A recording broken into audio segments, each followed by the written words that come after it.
My loving husband was diagnosed with terminal cancer, and to cope with the sorrow, I threw myself into my work. One day, a man claiming to be a lawyer approached me. "Your husband has submitted a request for $5 million in damages.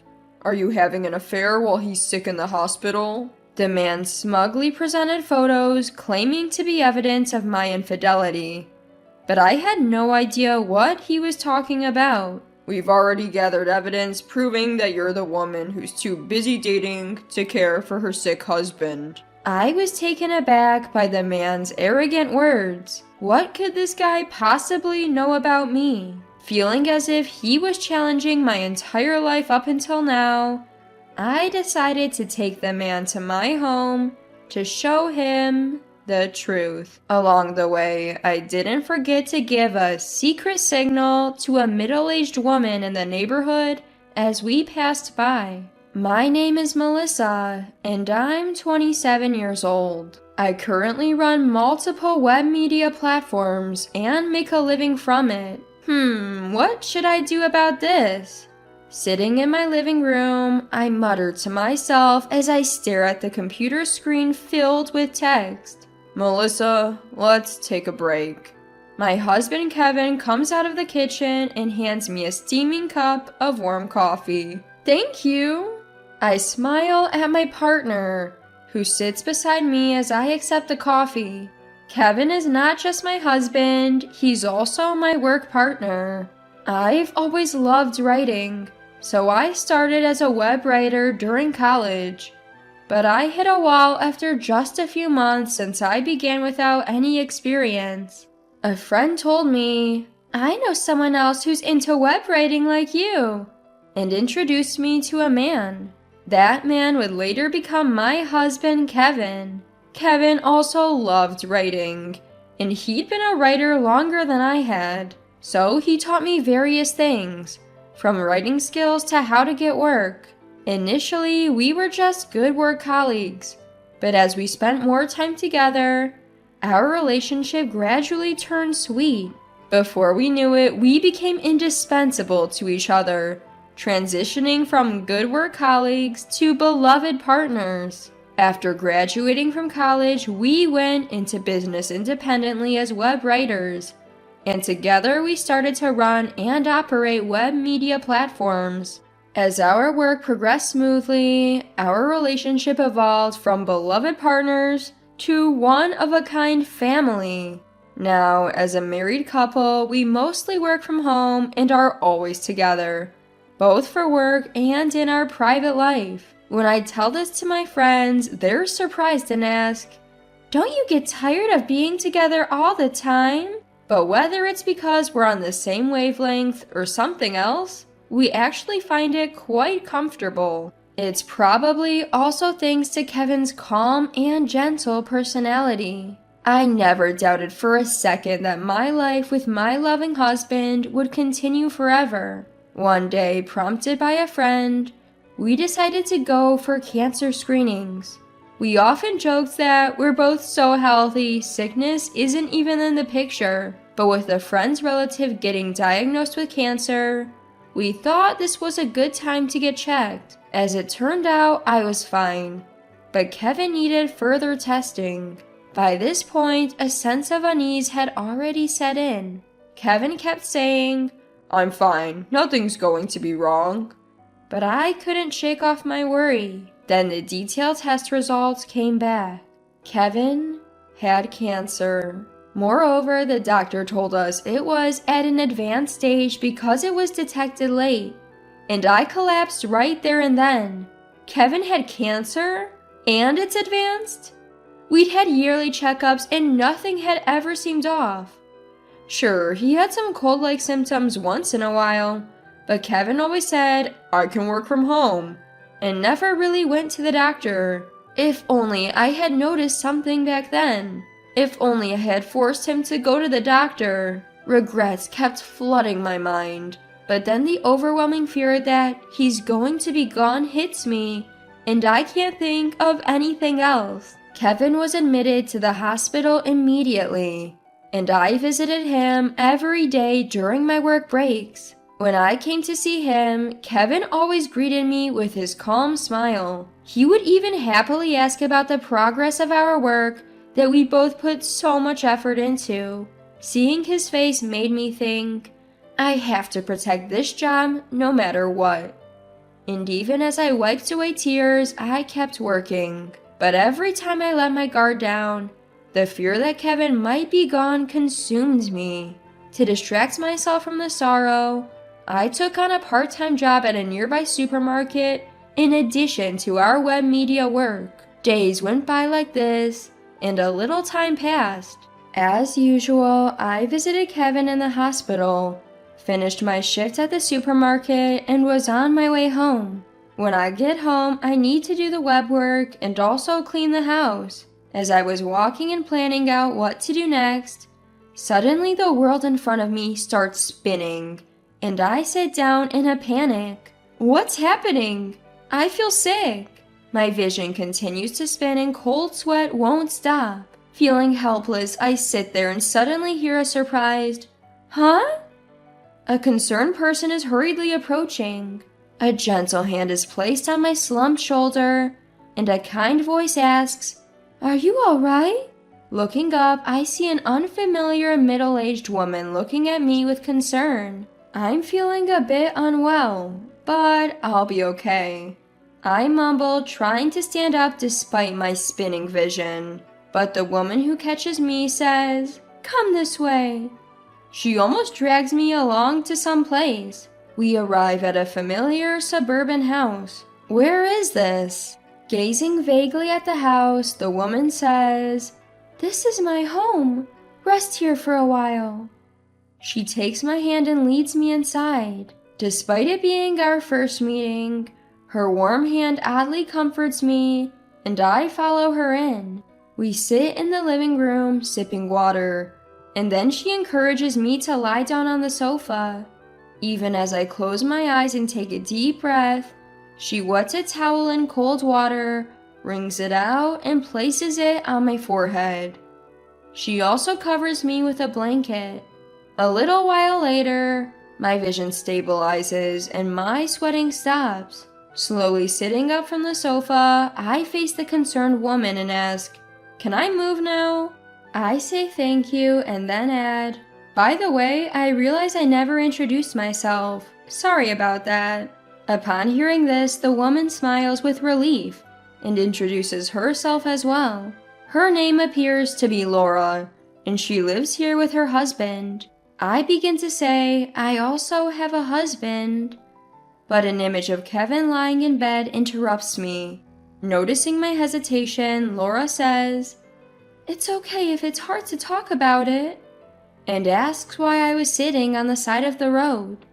Actually, my husband is sick. I slowly tell her about Kevin's illness, which I hadn't even shared with friends, and how I've been overexerting myself with work to distract from the sadness. Laura hugs me tightly as I choke up and finally shed tears, saying, "It's hard, isn't it?" She cries along with me. Later, I find out that Laura's house is very close to mine.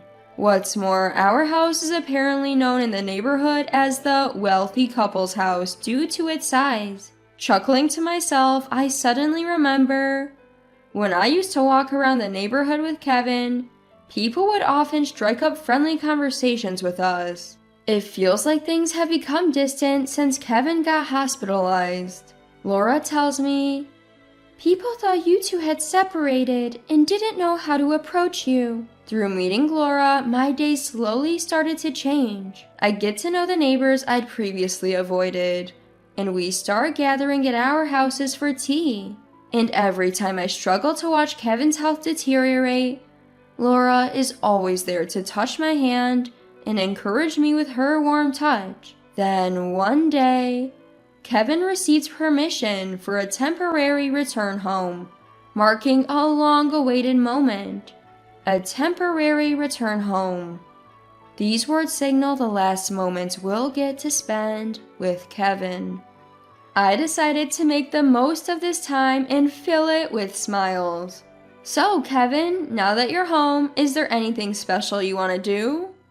First thing he says, I'd like to see Laura. While Kevin was hospitalized, I had told him how Laura and the neighbors had been taking good care of me during my daily visits. To fulfill Kevin's wish, I let Laura know we'd be stopping by.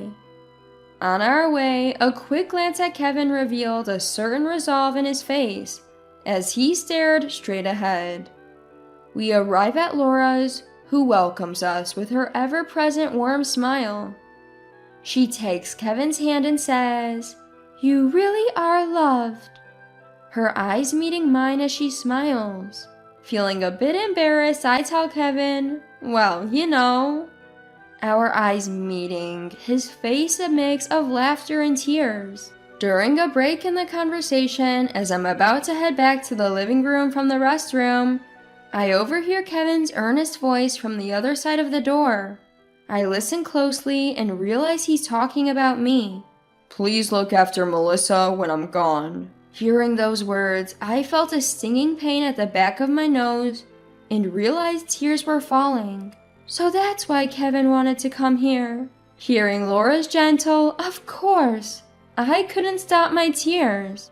Not much later, my husband Kevin drew his last breath. While I was prepared for it, the sense of loss hit me harder than I had imagined. Laura and our neighbors kept encouraging me during my grief. After some time had passed, a renewed sense of purpose pushed me to resume my career. I even continued my part-time job at the supermarket thinking, I need to keep moving forward. And life went on, just like that for about 2 years.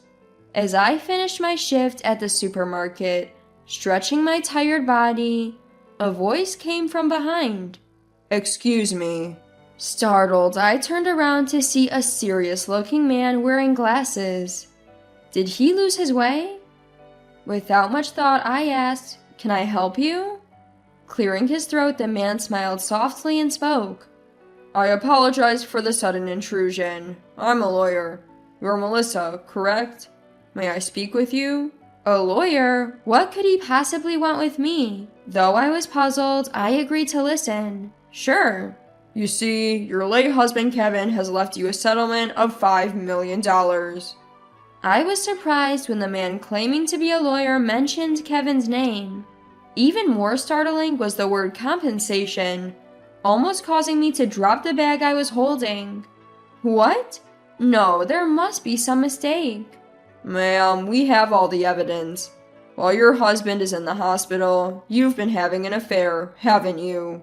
The man, smirking, started to talk and pulled out his smartphone. He showed me a photo. What is this? The photo showed a man and a woman, arms linked, walking away from the camera. I must admit, the woman in the photo bears a slight resemblance to me. But it's definitely a case of mistaken identity. That's not me, and I don't know that man. Besides, my husband passed away 2 years ago. I laid out the facts and was about to walk away when the man suddenly raised his voice to stop me. "Lies about him being dead won't work. We already know you've been dating around while neglecting your sick husband." I was stunned. I remember the days when I was rushing to Kevin's hospital every day and working non-stop. What could this guy possibly know about me? I wondered, isn't it common sense for a real lawyer to offer a business card? And shouldn't he have notified me through documents or a phone call rather than meeting me in person? I shook my tired head and stared at that man. He wasn't going to back down.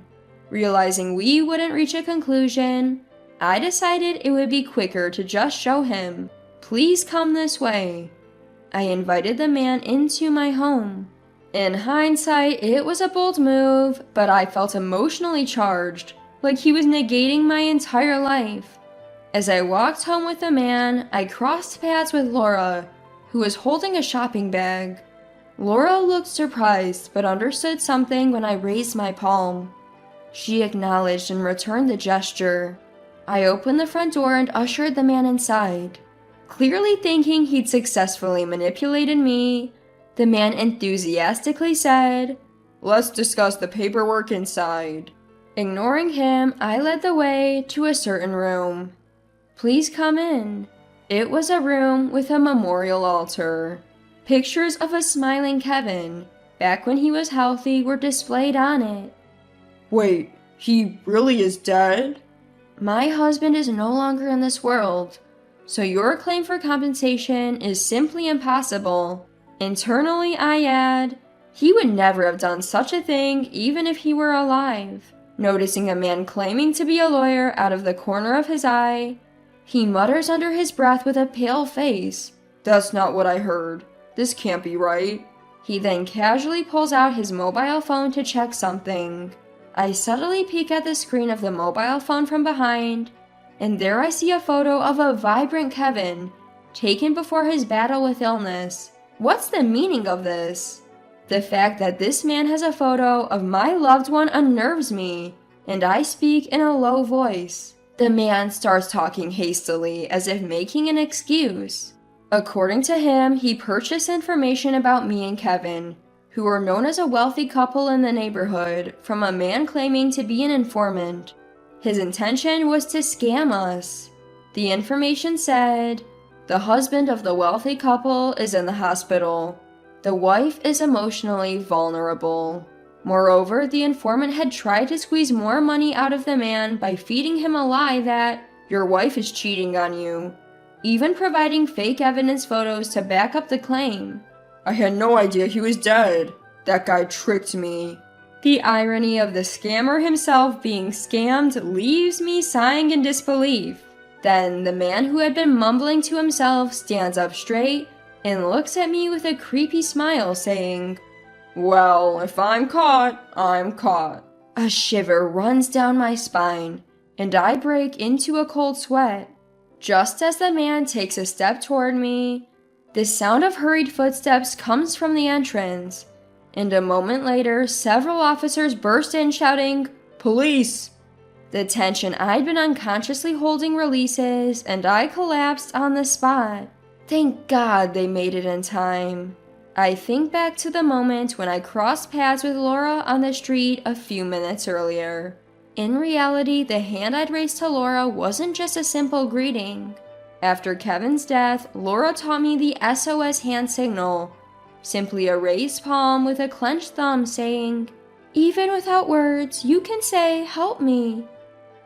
Betting that the signal would get through, I used it. Probably understanding my SOS, Laura must have called the police. Staring at Kevin's photo on the altar, I silently apologize in my heart. "I'm sorry for putting you in harm's way." In the photo, Kevin seems to be smiling as if to say, "It can't be helped." The arrested man, upon questioning, turns out to have committed multiple frauds before and will likely serve a fairly long prison sentence. I also heard that the notorious informant has been caught. A few days later, when I visited Laura's place with a thank you gift, she scolded me. "You shouldn't let a suspicious man into your house." Laura had noticed my SOS and was going to intervene, but decided it was better to let the police handle it. Then she gently taps me on the head, as if to imprint her words, "Kevin asked me to look out for you, so please don't do anything dangerous from now on." At those words, tears well up in my eyes. Ever since then, I've been living happy days, helped by Laura and the folks in the neighborhood. Today, I put my hands together in front of the photo of Kevin on the altar. Even in a world without you, there are plenty of people who help me. You can rest easy, I whisper to myself.